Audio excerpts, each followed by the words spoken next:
جب وحی نازل ہوئی آپ صلی اللہ علیہ وسلم پر، آپ صلی اللہ علیہ وسلم غار حرا سے نکلے، غار حرا سے نکل کر لوگوں کے سامنے جو پیغام رکھا، لوگوں کو جو دعوت دی، لوگوں کے سامنے اپنی جو بات رکھی وہ یہی بات تھی، ایا ایھا الناس قولوا لا الہ الا اللہ تفلحوا تملک العرب والعجم، کہ لوگوں لا الہ الا اللہ کہہ دو، لوگوں لا الہ الا اللہ کہہ دو، کامیاب ہو جاؤ گے، عرب اور عجم کی ملکیت تمہیں حاصل ہو جائے گی۔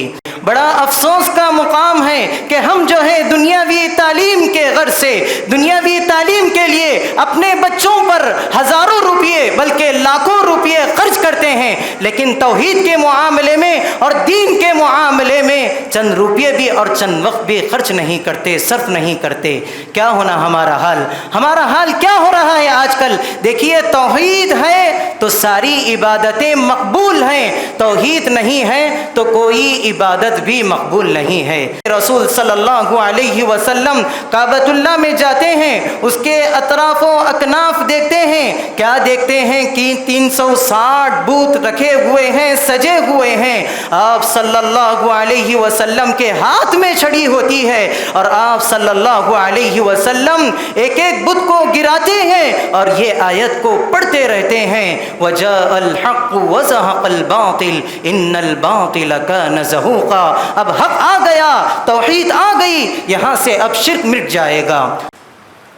ان الحمد للہ نحمده ونستعینه ونستغفره ونعوذ باللہ من شرور انفسنا ومن سیئات اعمالنا، من يهده الله فلا مضل له ومن يضلل فلا هادي له، اشهد ان لا الہ الا اللہ وحدہ لا شریک له واشهد ان محمدا عبده ورسوله، یا ایھا الذین آمنوا اتقوا اللہ حق تقاته ولا تموتن الا وانتم مسلمون، یا ایھا الناس اتقوا ربکم الذی خلقکم من نفس واحدہ وخلق منها زوجها وبث منهما رجالا كثيرا ونساء، واتقوا الله الذي تساءلون به والأرحام إن الله كان عليكم رقيبا، يا أيها الذين آمنوا اتقوا الله وقولوا قولا سديدا يصلح لكم أعمالكم ويغفر لكم ذنوبكم، ومن يطع الله ورسوله فقد فاز فوزا عظيما، أما بعد فإن خير الحديث كتاب الله وخير الهدي هدي محمد صلى الله عليه وسلم، وشر الأمور محدثاتها وكل محدثة بدعة وكل بدعة ضلالة وكل ضلالة في النار، أعوذ بالله من الشيطان الرجيم، بسم الله الرحمن الرحيم، يوم نقول لجهنم هل امتلأت وتقول هل من مزيد، وأزلفت الجنة للمتقين غير بعيد، هذا ما توعدون لكل أواب حفيظ، من خشي الرحمن بالغيب وجاء بقلب منيب، ادخلوها بسلام، ذلك يوم الخلود، لهم ما يشاءون فيها ولدينا مزيد۔ وقال عز شأنه وَلَقَدْ بَعَثْنَا فِي كُلِّ أُمَّةٍ رَسُولًا أَنِ اعْبُدُوا اللَّهَ وَاجْتَنِبُوا الطَّاغُوتَ۔ حاضرین جمعہ، ہر قسم کی تعریف و توصیف، بڑائی، کبریائی، بزرگی، حمد و ثنا، وحدت، ہماری عبادتیں، ہماری دعائیں، ہمارے نظر و نیاز، ہماری تمام قربانیاں، ہمارا جینا، ہمارا مرنا اس اللہ وحدہ لا شریک کے لیے لائق، اسی کے لیے زیبا، اسی کے لیے وقف و قربان ہے، جو میرا اور آپ کا اکیلا خالق ہے، مالک ہے، رازق ہے، مدبر بھی ہے۔ اس کی تعریف جتنی بھی کی جائے کم ہے۔ دنیا کے سارے سمندروں کے پانی کو کسی قلم کا شے بنا لیا جائے اور رب العالمین کی تعریف لکھتے جائیں سارے سمندر خشک ہو جائیں گے، لیکن رب العالمین کی تعریف ختم نہیں ہو سکتی۔ رب العالمین نے کہا قُل لَوْ كَانَ الْبَحْرُ مِدَادًا لِكَلِمَاتِ رَبِّي لَنَفِذَ الْبَحْرُ قَبْلَ أَن تَنفَذَ كَلِمَاتُ رَبِّي وَلَوْ جِئْنَا بِمِثْلِهِ مَدَدًا۔ ہماری تمام نمازیں، ہماری تمام قربانیاں، ہمارا جینا ہو کہ ہمارا مرنا اللہ وحدہ لا شریک کے لیے ہے۔ رب العالمین نے کہا قُلْ إِنَّ صَلَاتِي وَنُسُكِي وَمَحْيَايَ وَمَمَاتِي لِلَّهِ رَبِّ العالمین۔ اے محمد صلی اللہ علیہ وسلم آپ کہہ دیجئے کہ میری نماز، میری قربانی، میرا جینا ہو کہ میرا مرنا اللہ وحدہ لا شریک کے لیے ہے۔ صلاۃ و سلام ہو تمام ہی انبیاء کرام علیہم الصلاۃ والسلام پر، بالخصوص میرے اور آپ کے آخری نبی محمد الرسول اللہ صلی اللہ علیہ وسلم کے ذات گرامی پر، جن کی محنتوں سے، جن کی کدو کاوشوں سے، جن کی قربانیوں سے دین اسلام ہم تک پہنچا، اور آج ہماری یہ ذمہ داری ہے کہ اس دین اسلام کو دنیا کے کونے کونے تک عام کیا جائے۔ محترم حاضرین، خطبہ مسنونہ کے بعد میں نے آپ حضرات کے سامنے ایک آیت کا ٹکڑا پڑھ کر سنایا۔ اللہ رب العالمین نے کہا وَلَقَدْ بَعَثْنَا فِي كُلِّ أُمَّةٍ رَسُولًا، اور ہم نے ہر امت میں ایک ایک رسول بھیجے، ان اعبدوا اللہ واجتنبوا الطاغوت، لوگوں تم ایک اللہ کی عبادت کرو اور اس کے سوا جتنے بھی معبود ہیں ان تمام معبودات سے بچو۔ محترم حاضرین، آج کے اس مختصر سے خطبے میں ہم آپ کے سامنے توحید کے حوالے سے کچھ باتیں رکھنے کی کوشش کریں گے۔ اللہ رب العالمین سے دعا ہے کہ جو کچھ باتیں کہی جائیں گی ان تمام باتوں پر عمل کرنے کی توفیق عطا فرمائے۔ حاضرین گرامی، توحید یہ دین کی بنیاد ہے، توحید یہ دین کی اساس ہے، توحید یہ دین کی روح ہے۔ بھلائیوں کی اگر بات کریں تو توحید سے بڑھ کر کوئی بھلائی نہیں، معروفات کی اگر بات کریں تو توحید سے بڑھ کر کوئی معروف نہیں، نیکیوں کی اگر بات کریں تو توحید سے بڑھ کر کوئی نیکی نہیں، اذکار سے متعلق اگر بات کریں تو توحید سے بڑھ کر کوئی ذکر نہیں۔ موسیٰ علیہ السلام نے اللہ رب العالمین سے درخواست کی پروردگارا تو مجھے کوئی ایسا ذکر سکھا دے تاکہ میں تجھے اس ذکر کے ذریعے یاد کر سکوں، تیرا ذکر کر سکوں۔ اللہ رب العالمین نے موسیٰ علیہ السلام سے کہا اے موسیٰ تم لا الہ الا اللہ کا ورد کرتے رہو، لا الہ الا اللہ کو پڑھتے رہو۔ موسیٰ علیہ السلام نے کہا پروردگارا کل عبادک یقولون لا الہ الا اللہ، پروردگار یہ تو عام ذکر ہے، تیرا ہر بندہ اس کا اہتمام کرتا ہے، تیرے ہر بندے کے زبان پر یہ کلمہ ضرور بضرور جاری ہوتا ہے، تو مجھے کوئی ایسا ذکر سکھا دے تاکہ میں تیرا خاص ذکر کر سکوں۔ تو اللہ رب العالمین موسیٰ علیہ السلام سے کہا اے موسیٰ ترازو کے ایک پلڑے میں ساتوں آسمان کو اور ساتوں زمین کو ترازو کے ایک پلڑے میں رکھ دیا جائے اور اس کے دوسرے پلڑے میں کلمہ توحید لا الہ الا اللہ کو رکھ دیا جائے تو کلمہ توحید لا الہ الا اللہ کا پلڑا بھاری ہو جائے گا۔ تو محترم حاضرین، کتاب و سنت میں توحید کی بڑی ہی اہمیت آئی ہے، توحید کی بڑی ہی فضیلت آئی ہے۔ آج ہمارے طریقے سنت سے ہٹے بھائی وہ یہ کہتے ہیں لا الہ الا اللہ، تو یہ عام ذکر ہوا، خاص لوگوں کا ذکر یہ ہے۔ لا الہ الا اللہ میں لا الہ الا کو ہٹا دیا جائے اور اللہ اللہ کا ذکر کرتے رہیں، یہ خاص لوگوں کا ذکر ہے۔ اور ان میں سے بھی اور گمراہ لوگ یہ کہتے ہیں لا الہ الا اللہ میں جو ہاں ہے اس کا ورد کرتے رہیں گے، یہ اخص الخواص لوگوں کا ہے، یہ اسپیشل لوگوں کا ذکر ہے۔ محترم حاضرین، یہ طریقہ غلط ہے۔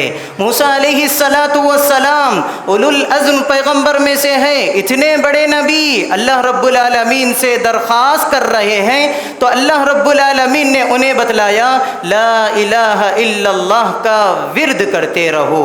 محترم حاضرین، توحید یہ بہت بڑی چیز ہے۔ توحید ہے تو انسان ہے، توحید نہیں ہے تو اگر انسان چاہے وہ جتنا بھی عمل کر لے، چاہے انسان جتنا بھی بڑا عمل کر لے، ساری زندگی بھر نمازیں پڑھ لے، ساری زندگی بھر وہ روزے رکھ لے، صدقہ و خیرات کر لے، جتنے چاہے حج و عمرہ کر لے، توحید کے بغیر اگر کوئی انسان یہ عمل کرتا ہے تو اس کا سارے کا سارا عمل رائے گاں ہے، اس کا سارے کا سارا عمل برباد ہو جائے گا، اس کا سارا عمل ہلاک ہو جائے گا۔ اللہ رب العالمین ایسے اعمال کو قبول نہیں کریں گے۔ انبیاء کرام علیہم الصلاۃ والسلام اس دنیا میں جو آئے اسی دعوت کے غرض سے آئے۔ انبیاء کرام علیہم الصلاۃ والسلام دنیا میں جو آئے توحید کو عام کرنے کے لیے آئے، توحید کی نشر و اشاعت کے لیے آئے، اللہ تبارک و تعالیٰ کے پیغام کو پہنچانے کے لیے آئے اور شرک کو مٹانے کے لیے انبیاء کرام علیہم الصلاۃ والسلام اس دنیا میں آئے۔ اللہ رب العالمین نے کہا وَلَقَدْ أَرْسَلْنَا نُوحًا إِلَىٰ قَوْمِهِ إِنِّي لَكُمْ نَذِيرٌ مُّبِينٌ أَنِ اعْبُدُوا اللَّهَ أَنِ اعْبُدُوا اللَّهَ أَنِ اعْبُدُوا اللَّهَ۔ محترم حاضرین، اللہ رب العالمین نوح علیہ السلام کو اپنی قوم کی طرف بھیجا اور نوح علیہ السلام نے کہا کہ لوگوں میں اللہ کی طرف سے بھیجا گیا نبی ہوں، بے شک میں تمہیں کھلا دڑانے والا ہوں۔ اور ساتھ میں نوح علیہ السلام نے کہا ایک اللہ کی عبادت کرو، بندگی بجا لاؤ ایک اللہ کی، ایک اللہ تبارک و تعالیٰ کی اطاعت کرو، اس کے علاوہ کسی کو شریک مت ٹھہراؤ۔ آپ انبیاء اکرام علیہم السلام کی زندگی کا مطالعہ کریں گے۔ نوح علیہ السلام ہے، ابراہیم علیہ السلام ہے، موسیٰ علیہ السلام ہے، عیسیٰ علیہ السلام ہے، یونس علیہ السلام ہے اور خود پیارے نبی صلی اللہ علیہ وسلم ہے۔ سارے انبیاء کی دعوت یہی تھی کہ توحید کو عام کیا جائے، شرک کو مٹا دیا جائے۔ محترم حاضرین، جب وحی نازل ہوئی آپ صلی اللہ علیہ وسلم پر، آپ صلی اللہ علیہ وسلم غار حرا سے نکلے، غار حرا سے نکل کر لوگوں کے سامنے جو پیغام رکھا، لوگوں کو جو دعوت دی، لوگوں کے سامنے اپنی جو بات رکھی وہ یہی بات تھی ایا ایھا الناس قولوا لا الہ الا اللہ تفلحوا تملک العرب والعجم، کہ لوگوں لا الہ الا اللہ کہہ دو، لوگوں لا الہ الا اللہ کہہ دو، کامیاب ہو جاؤ گے، عرب اور عجم کی ملکیت تمہیں حاصل ہو جائے گی۔ تو اس سلسلے میں انبیاء اور رسول جتنے بھی چیلنجز آئے، عقیدہ توحید کے سلسلے میں انبیاء اور رسول کے پاس جتنے بھی چیلنجز آئے، انبیاء اور رسول نے اپنا سینہ سپر ہو کر کھڑے ہو گئے اور آنے والے تمام آزمائشوں کا استقبال کیا۔ محترم حاضرین، نوح علیہ السلام کو اسی دعوت کے غرض سے مختلف طریقے سے ستایا گیا، ابراہیم علیہ السلام کو طرح طرح سے ستایا گیا، ان تمام آزمائشوں کا انہوں نے استقبال کیا، کبھی انہوں نے کمپرومائز نہیں کی۔ اور آپ کو کتاب و سنت میں کہیں اس بات کا ثبوت نہیں ملے گا کہ اللہ کے رسول صلی اللہ علیہ وسلم توحید کے معاملے میں اور لا الہ الا اللہ کے معاملے میں کمپرومائز کر لیے ہو اور لا الہ الا اللہ کے مسئلے میں مفاہمت اختیار کر لی ہو۔ مشرکین نے لاکھ چاہا، کفار مکہ نے لاکھ چاہا کہ ہم کچھ نرمی اختیار کریں گے، ہم بھی نرمی اختیار کریں گے، نتیجے میں وہ بھی ہمارے معاملے میں نرمی اختیار کریں تو آسمان سے وہی نازل ہوتی ہے، ودو لو تدہن فیدہنون۔ اے محمد صلی اللہ علیہ وسلم، یہ مکہ والے کفار مکہ مشرکین مکہ یہ چاہتے ہیں کہ آپ بھی نرم ہو جائے تو وہ آپ کے مقابلے میں یہ بھی نرم ہو جائیں گے۔ اور یہاں تک انہوں نے کوشش کی کہ ہر مشکل وقت میں، ہر مشکل گھڑی میں انہوں نے اتنی منصوبہ بندی کی کہ ایک سال یہ ہماری عبادت کریں گے اور ایک سال وہ ہماری عبادت کریں، تو اللہ رب العالمین نے وحی کو نازل کیا، قل یا ایھا الکافرون لا اعبد ما تعبدون ولا انتم عابدون ما اعبد ولا انا عابد ما عبدتم ولا انتم عابدون ما اعبد لکم دینکم ولی دین۔ تمہارا دین تمہارے لیے، میرا دین میرے لیے، تمہارے دین تمہارے لیے سلامت، میرے دین میرے لیے سلامت ہے۔ میں تمہارے معبودوں کی پرستش نہیں کروں گا، میں تمہاری معبودوں کی بات نہیں مانوں گا اور میں تمہارے معبودوں کی عبادت نہیں کروں گا، میں ایک اللہ کو مانوں گا، میں ایک اللہ کی عبادت کروں گا، چاہے میرے سامنے میں کوئی بھی آزمائش آ جائے۔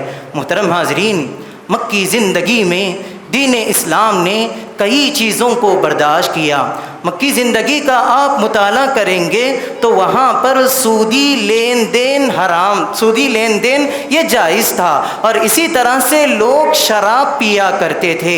دین اسلام نے اس کو بھی برداشت کیا، لیکن جب توحید کا مسئلہ آیا، توحید کے سلسلے میں آپ صلی اللہ علیہ وسلم نے نہ تو کبھی مفاہمت اختیار کی، نہ تو اس کے اندر کبھی لچک دکھائی، کبھی اس کے اندر آپ صلی اللہ علیہ وسلم نے لچک نہیں دکھلائی، تاکہ جہد مسلسل، محنت شاقہ کے بعد وہ دن بھی آیا جس کو ہم فتح مکہ کے نام سے یاد کرتے ہیں۔ فتح مکہ کے دن آپ صلی اللہ علیہ وسلم کو اللہ تبارک و تعالیٰ نے غلبہ نصیب کیا، اور اللہ کے رسول صلی اللہ علیہ وسلم کعبۃ اللہ میں جاتے ہیں، اس کے اطراف و اکناف دیکھتے ہیں، کیا دیکھتے ہیں کہ 360 بت رکھے ہوئے ہیں، سجے ہوئے ہیں۔ آپ صلی اللہ علیہ وسلم کے ہاتھ میں چھڑی ہوتی ہے اور آپ صلی اللہ علیہ وسلم ایک ایک بت کو گراتے ہیں اور یہ آیت کو پڑھتے رہتے ہیں، وَجَاءَ الْحَقُّ وَزَهَقَ الْبَاطِلُ إِنَّ الْبَاطِلَ كَانَ زَهُوقًا۔ اب حق آ گیا، توحید آ گئی، یہاں سے اب شرک مٹ جائے گا۔ محترم حاضرین، آپ صلی اللہ علیہ وسلم مکہ میں رہ کر صحابہ اکرام رضوان اللہ علیہم اجمعین کو مکہ کے اطراف و اکناف بھیجا۔ کیوں؟ توحید کو عام کرنے کے لیے، کیوں؟ توحید کی نشر و اشاعت کے لیے، اللہ تبارک و تعالیٰ کی عبادت کی طرف بلوانے کے لیے۔ اللہ کے رسول صلی اللہ علیہ وسلم نے صحابہ کرام رضوان اللہ علیہم اجمعین کو مکہ کے اطراف و اکناف بھیجا۔ چنانچہ خالد بن ولید رضی اللہ تعالی عنہ کو طائف کی طرف انہیں رواں دواں کرتے ہیں۔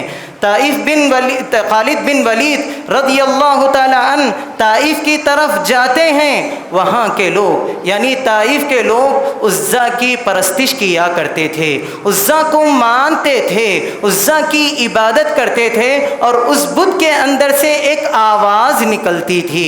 جیسے ہی آپ صلی اللہ علیہ وسلم کے حکم سے خالد بن ولید رضی اللہ تعالی عنہ اس بت کو یعنی عزا کو منہدم تعظیم کرتے ہیں، گراتے ہیں، تو وہاں سے ایک عورت نما شکل جو ہے وہاں سے نکل آتی ہے۔ اس کیفیت کو، اس ماجرے کو آپ صلی اللہ علیہ وسلم کے پاس خالد بن ولید رضی اللہ تعالیٰ عنہ لے کر آتے ہیں اور کہتے ہیں اللہ کے رسول صلی اللہ علیہ وسلم دعوت کے غرض سے، توحید کو عام کرنے کے غرض سے، شرک کو مٹانے کے خاطر آپ نے مجھے طائف کی طرف روانہ کیا تھا۔ میں وہاں پر گیا، جانے کے بعد عزا کو جو ہے گرا دیا۔ کیا گراتا ہوں کہ وہاں سے جو ہے ایک عورت کی شکل میں ایک مجسمہ نکل کر آتا ہے اور جو ہے وہ واویلیں مچا کر نکل کر جاتا ہے، بھاگ کر جاتی ہے وہ۔ تو اللہ کے رسول صلی اللہ علیہ وسلم خالد بن ولید رضی اللہ تعالیٰ عنہ سے کہتے ہیں اے خالد، کیا تم جانتے ہو یہ کون تھی؟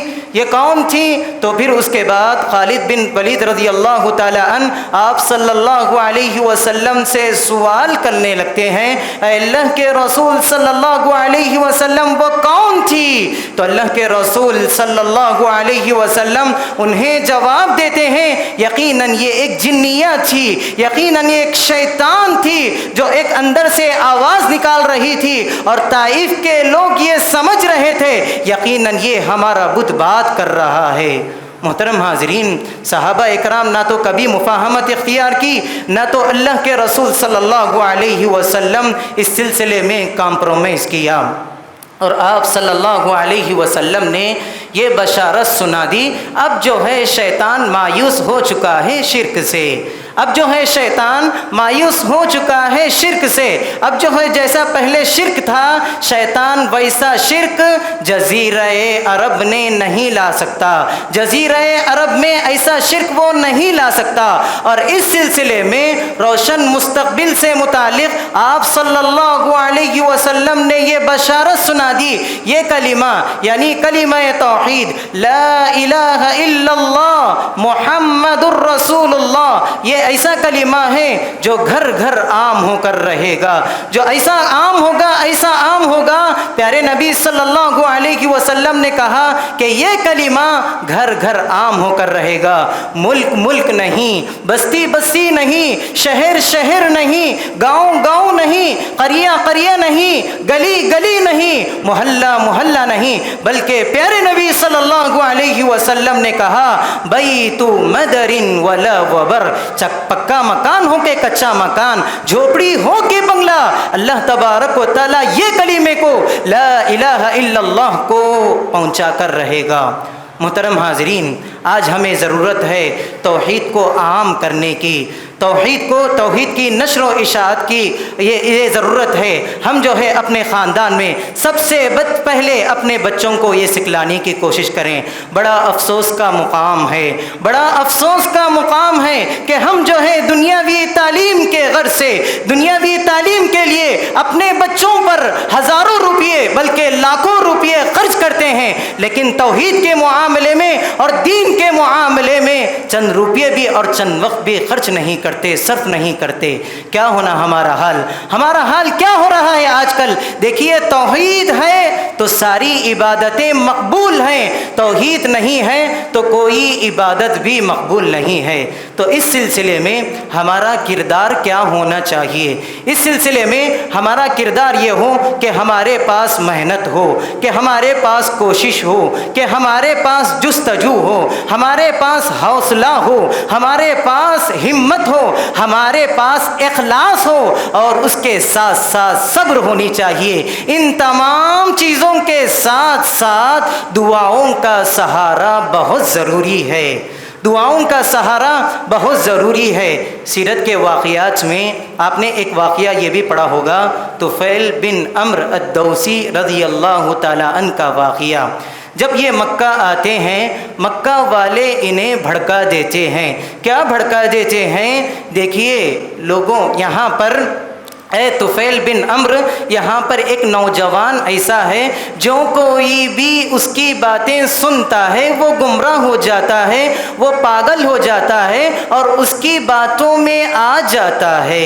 طفیل بن عمرو الدوسی رضی اللہ تعالیٰ عنہ کیا کرتے ہیں، یقیناً مکہ والے میرے لیے رہنما ہوں گے، میرے لیے خیر کا سوچے ہوں گے، میرے لیے اچھا سوچے ہوں گے، چنانچہ یہ اپنے کانوں میں روئی ڈال کر مکہ میں پھرتے رہتے ہیں۔ اگر انہیں کعبۃ اللہ کے باہر بھی بیٹھنا ہے تو وہ کیا کرتے ہیں، اپنے کانوں کے اندر روئی ڈال کر بیٹھا کرتے تھے۔ ایک دن ان کی ضمیر نے انہیں جھنجھوڑا کہ اے طفیل بن عمرو الدوسی، یہ تمہاری عقل مندی نہیں، یہ تمہاری دانشوری نہیں، یہ تمہاری سمجھداری نہیں، آخر یہ محمد صاحب کیا کہتے ہیں، آخر یہ ہمیں سن ہی لیتے ہیں۔ ایک مرتبہ طفیل بن عمرو الدوسی رضی اللہ تعالیٰ عنہ آپ صلی اللہ علیہ وسلم کے پاس جاتے ہیں۔ اے محمد، کہ مکہ والوں نے آپ کے تعلق سے اس طرح کہا ہے، آخر آپ وہ کیا باتیں کرتے ہیں؟ اور آپ صلی اللہ علیہ وسلم کے سلسلے میں اور آپ صلی اللہ علیہ وسلم کے متعلق آپ جانتے ہیں، جب کوئی آدمی آتا ہے، جب کوئی بدو آتا ہے، جب یہاں وہاں سے کوئی آدمی آتا ہے تو اللہ کے رسول صلی اللہ علیہ وسلم کوئی لمبی چوڑی تقریر نہیں کرتے، بلکہ اس کے سامنے سب سے پہلے رب کا کلام اللہ قرآن مجید کو سنایا کرتے تھے۔ چنانچہ پیارے نبی صلی اللہ علیہ وسلم طفیل بن عمرو الدوسی رضی اللہ تعالیٰ عنہ کے سامنے قرآن مجید کو سناتے ہیں تو طفیل بن عمرو الدوسی متاثر ہو جاتے ہیں۔ تو پیارے نبی صلی اللہ علیہ وسلم طفیل بن عمرو الدوسی کو حکم دیتے ہیں، اے طفیل، اب تم نے اس دین اسلام کو قبول کر لیا ہے، اب تم نے اس کلمہ توحید لا الہ الا اللہ کو قبول کر لیا ہے، اب آپ کے سامنے توحید کی کیا اہمیت ہے، اب آپ کے روبرو توحید کی کیا فضیلت ہے، یہ ساری چیزیں آپ کے سامنے آ چکی ہیں۔ اب جائیے اپنی قوم کے پاس توحید کی نشر و اشاعت کیجئے، توحید کو پھیلائیے، اللہ تبارک و تعالیٰ کے پیغام کو عام کیجئے۔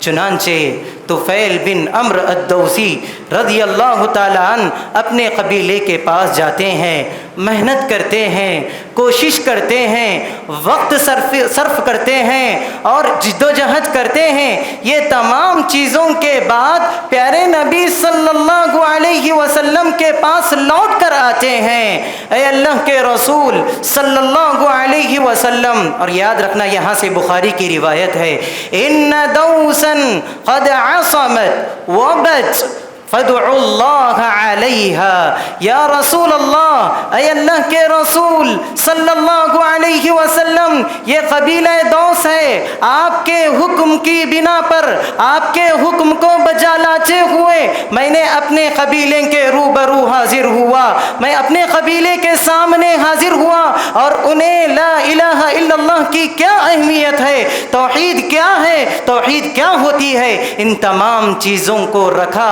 پھر بھی یہ لوگ، یہ قبیلے کے لوگ، یہ خاندان کے لوگ، یہ کنبے کے لوگ نافرمان ہیں اللہ کے رسول صلی اللہ علیہ وسلم۔ فادعوا اللہ علیہا، میری درخواست یہ ہے کہ آپ ان کے سلسلے میں بد دعا کر دیجئے تاکہ یہ قبیلہ غارت ہو جائے، برباد ہو جائے۔ تو اللہ کے رسول صلی اللہ علیہ وسلم ہاتھ اٹھاتے ہیں، قبلہ رو ہو جاتے ہیں۔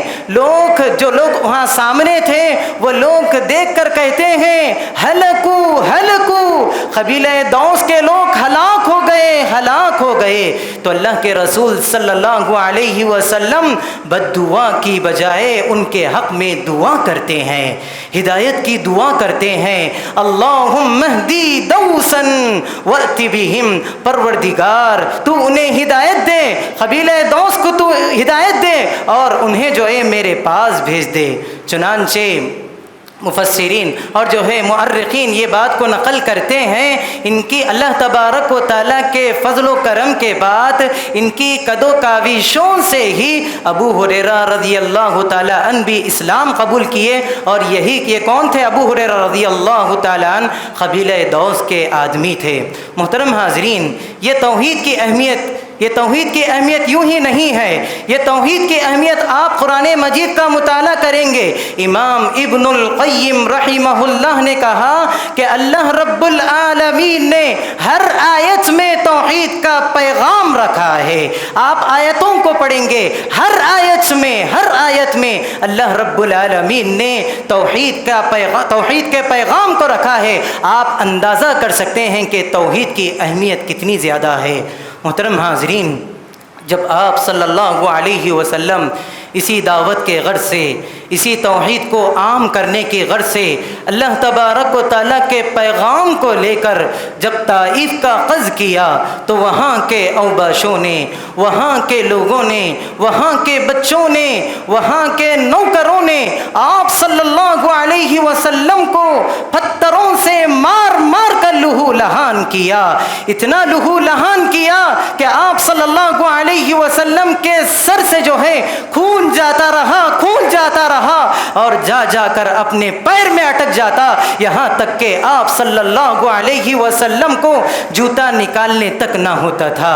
اتنی تکلیف دی گئی اس سلسلے میں کہ آپ صلی اللہ علیہ وسلم اللہ کے پیغام کو لے کر گئے ہیں کہ آپ صلی اللہ علیہ وسلم غلط تھے، نعوذ باللہ من ذالک۔ حضرت عائشہ رضی اللہ تعالیٰ عنہا کہتی ہیں، اے اللہ کے رسول صلی اللہ علیہ وسلم، جنگ احد سے بڑھ کر بھی آپ پر کوئی دن ایسا گزرا ہے جس میں آپ کو جو ہے زیادہ تکلیف ہو؟